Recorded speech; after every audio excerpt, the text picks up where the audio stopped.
Alright, I'm going to go ahead and make a video of the new bike I bought.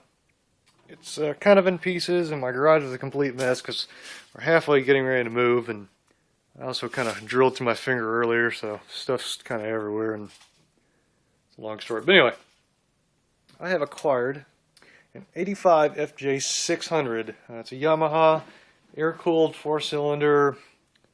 It's actually the fastest of the 600s made during that time.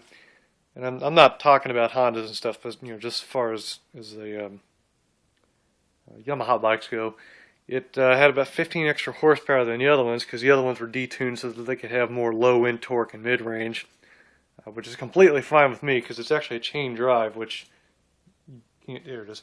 It's actually a chain drive, so I could just change the sprocket and change the torque if I was necessary. So it's not a big deal.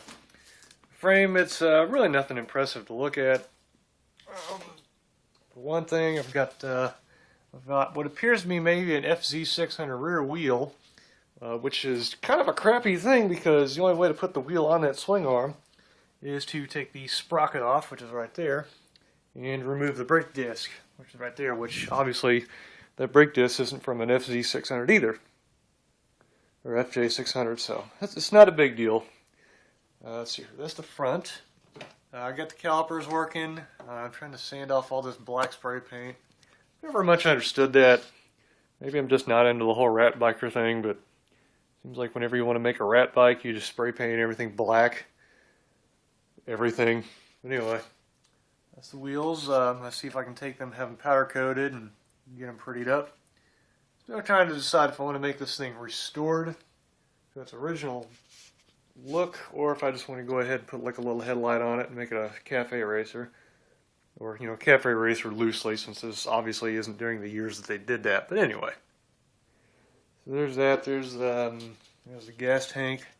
Gas tank's actually pretty dent free except for one on the other side, which really isn't that noticeable. Box of stray parts. It's also kind of fun because this is my wiring harness, obviously. And I don't even know if I'm going to use that. I think I'm just going to go ahead and order another one on eBay because that thing is like, well, I think it's all one piece, but I'm not sure. I suppose we'll find out when that time comes. Clutch basket, it's in great shape. Carburetor's one of the cylinders filled up with water, so obviously it's that one. He's kind of trashed. And then what I did on each one of these carburetors is I used some fingernail polish to mark which cylinders it actually go to, which is really a great idea because if you've ever tried to remove fingernail polish, you can't really do it even if you hit it with brake cleaner and stuff. It manages to stick on there pretty good, so if you want to mark your tools so nobody else uses them or steals them by accident or whatever, it works pretty good. But anyway, our assorted carburetor parts, all the constant velocities, diaphragms are in great shape. These bowls are all trashed, they need to be soaked and cleaned. Clutch springs, they've actually stretched over time, or compressed over time from being in the case the way that it was. And these will actually cause the annoying clutch rattle that a lot of these bikes have. Kind of sounds like a Ducati almost when they're idling, just a nice little sound, and it's annoying as hell, so I'm going to be changing them for new ones, and they're fairly cheap. Let's see here, this is a points cover, and of course it filled up with water. Camshafts are actually in really good shape. I mean, if you look at all the lobes here, there's no real bad scored marks, and there we go. There's no real bad scored marks. Everything is in pretty decent looking shape. The cams themselves, oh man, cams themselves, they're they're also in really great shape too. Nothing's torn up on the top end, which is awesome. Somebody put some RTV up here, obviously, to fix a leak, but that didn't work at all. That's all that. All the valves have been measured and checked for straightness and stuff, so they're all in decent, reusable shape. Then we got these valve shims. I don't know why that one's upside down. These are all in pretty, like I said, they're all in reusable shape, nothing bad. Luckily for me, all the shims are exactly the same except for two. And just noticing I'm missing two. what I did with them. Oh, well, anyway. We're probably sitting over here. So let's move on. Here's our pistons. Pistons are also in pretty good shape. I was able to clean up most of them. Oh, what else? What else? This is for the rear brake. I think it's cleaned. Here's our engine. Again, crankshaft journals. Maybe some light scoring right there, but nothing that's really going to damage it. No damage was incurred at least. Transmission. One thing that did break, which I'll show you over here, has a starter oil chain feed. This little guy right here. An oil pressure line broke off the fitting right there. So what that actually does is it puts tension on the starter chain, which if you look at the crankshaft again, it is not geared to the transmission. That big chain in the middle drives the transmission. So I definitely need to fix that because that oil feed line does a lot. It's only $25 off most, aftermarket websites, so that's not a big deal. Bearings, I mean, what can I say? They're just bearings, nothing bad about them. Kind of trying to figure out if I want to reuse them or just put new ones in.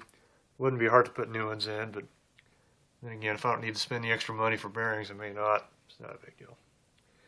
Transmission, it's just coated in oil. Nothing real impressive here.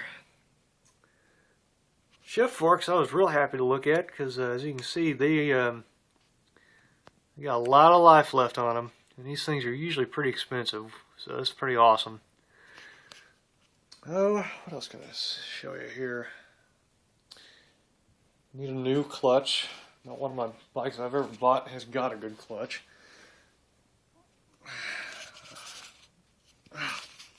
Jesus, I can't hold anything with this hand right now. Hold on just a second. Put the phone down here. Set that there. These cylinders are about the only thing I'm going to have to get a new thing of. Because if you look down this guy, it's heavily pitted where it filled up with water, and this is after I've honed it. The problem is I can't get that out. And I dropped my camera. And these things are impossible to find oversized pistons for. So I think rather than try my luck finding oversized pistons and oversized rings, I'm just going to get on eBay, get a set of oversized, or not oversized, but just get another set of standard size cylinders and go that route.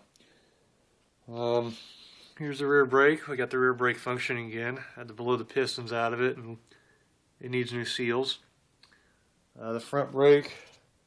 This front brake mount cylinder's got a crack in the side glass, and then, of course, the bolts stripped out when I went to take them off, so I'm going to have to drill them out, or since it's already got a cracked side glass, I'm just going to get a new body anyway. They're cheap at junkyards, so maybe 15, 20 bucks. But, that's it. There's no headlight. I do have a tail section, which is actually in pretty good shape. The lens is cracked, but I can get the lens for cheap. I mean, surprisingly enough, I have most of it here. I started polishing it the other day because it's supposed to be a nice shiny color to it. But overall, it's going to be a fun project. Things I can tell that I need are going to be a front fender, because I do not personally like getting rocks thrown at me. And it's also got an oil cooler right there, so I don't want that to get torn up. So front fender, a front fairing, or a headlight. Probably just a bucket thing. Tail, a battery, some side covers. But, most of it's all here. Probably change the chain out because I don't like rolling on old chains. Starter still works great. I tested the alternator output when it was spinning. Cleaned it up. But, well, we'll have some more videos of it here soon. I gotta get rid of my gold wing first. I'm really not enjoying it anymore. It's become a heavy sloth and it doesn't move fast and it's uncomfortable, and this is really more my style. There you go.